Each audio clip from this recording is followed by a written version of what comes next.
and let's see that form at the World Cup in Brazil. All right, let's come home, Dumnodi, and talk about the Glo Premier League. Yesterday, we gave you a comprehensive review of the league, but there was a game that was moved because Nimbe got involved in a little hitch along the road.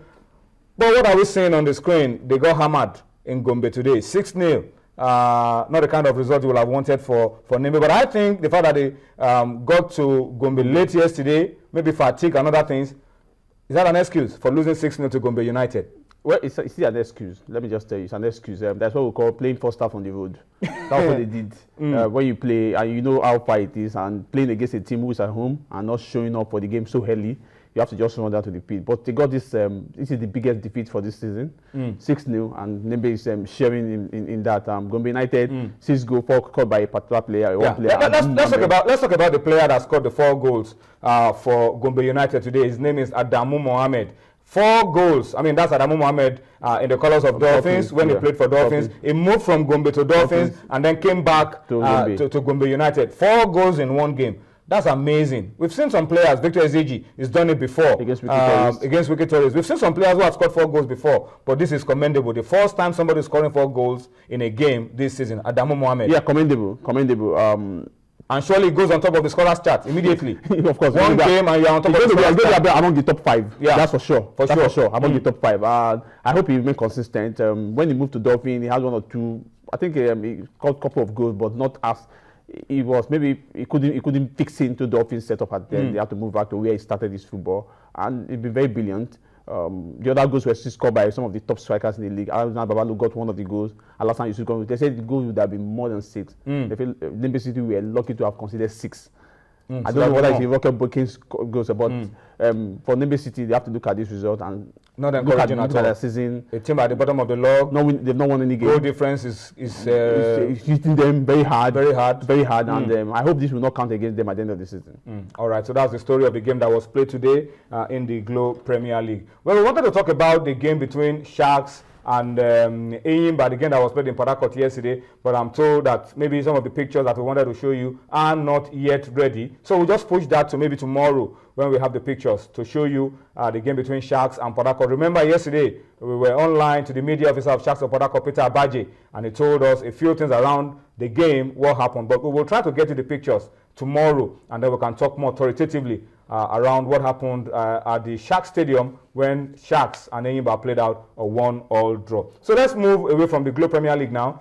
No games this weekend, only rescheduled matches. So let's talk about the Nigeria National League and show you results of games played today. You remember midweek matches played yesterday. Most of those games actually in the Nigeria National League played today. If we can get the results on screen for you, let's show you results from the Nigeria National League and start from Division A. Kwara United truly at home 2-0 over Ranchers Beast. Sokoto United 2-0 over Tip of Abuja. Kogi United going goal crazy 5-1 over Spotlight. DSS of Kaduna at home to Plateau United, ending it 1-1. Mighty Jets at home to Adamawa United, ending it 1-1. These are results from Division A of the Nigerian National League. In Division B, we had Gabros 2-0 over Ekiti. We had ABS 2-0 over MFM.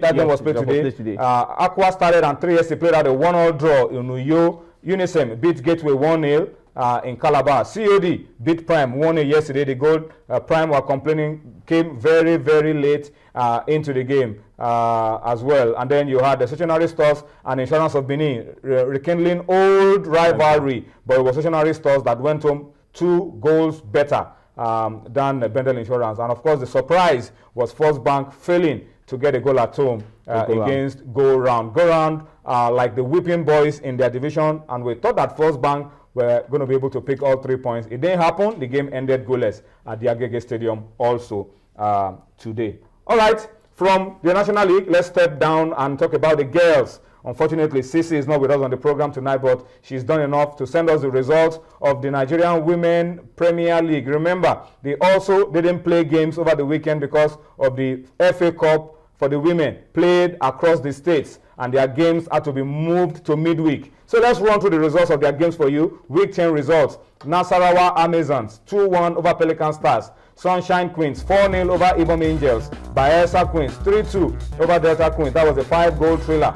Rivers Angels 2-0 over Edo Queens. Osun Babes 1-0 over Taraba Queens. And the game between Adamawa Queens and Confluence Queens postponed by the NFF. The security situation in Adamawa is not making football to be played in Adamawa so far. So that game has been postponed until maybe Adamawa will probably move to a neutral venue, or the security situation improves in Adamawa and they are able to play some football. Dumadi, what can we say about the women's game this season? Looks like games have been played, and we hope that it will continue this way. I like a lot. I like the structure. I like a lot improved last season. No, it's the structure. You know, some teams where there is a women professional league, and it's made up of teams in some region. So you don't need to travel too far. And of course, the way it was structured is that so that you don't go too far. And most of the clubs are privately owned clubs. At this level, because last season we have a lot more than 12 clubs, but we have so many walkovers, so reducing the pressure and the burden on some of these clubs. So you have the professional football league. The structure this time is much better. I hope they improve into next season. Let's see what will happen in the coming years, because the bedrock of women football in Nigeria should be the league, not the national team. The national team is just the flagship, but not the bedrock. I agree with you, absolutely. Dumnodi, thank you so much for your time on Sports Tonight. All right. But before we go on a quick break, let's cross over. I'm told that our friend in the United States is standing by. Sonny Young joining us from Washington. Let's cross over quickly and see if we can get Sonny to join us. Yeah, Sonny, congratulations. But Washington Wizards lost the second game, game 2. What's going on? Let me sound it out, Sonny. How are you feeling today?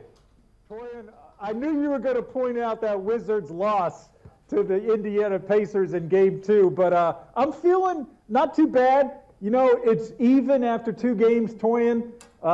Wizards won, Pacers won, and Game 3 in this best-of-7 series will be Friday night right here in Washington, just a few blocks from our Voice of America headquarters at the Verizon Center. I must say, Roy Hibbert played very well for the Pacers on Wednesday night, Toyin. In fact, he played his college basketball right here in Washington for Georgetown University. Hibbert had been in a slump, but he scored 28 points against the Wizards, also grabbed 9 rebounds and blocked 2 shots. One of my favorite Wizards players, Toyin, John Wall, not one of his better games.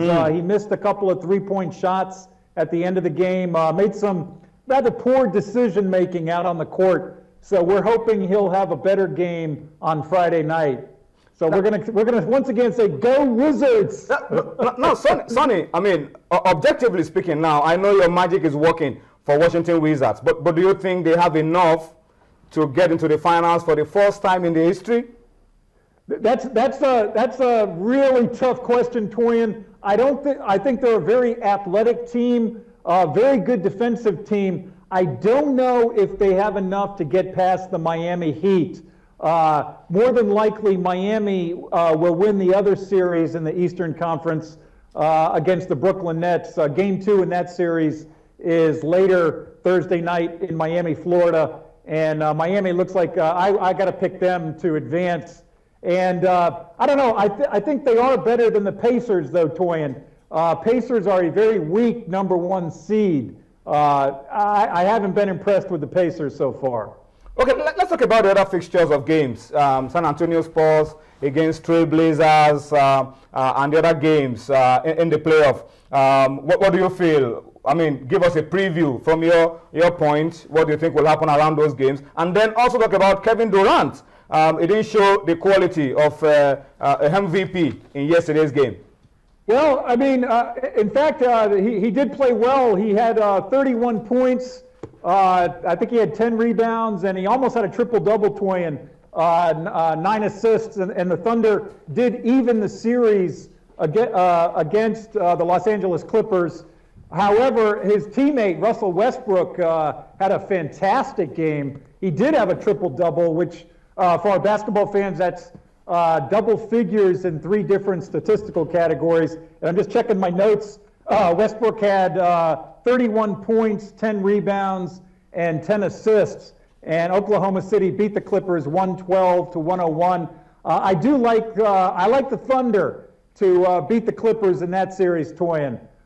Taking a quick look at the other series that are going on.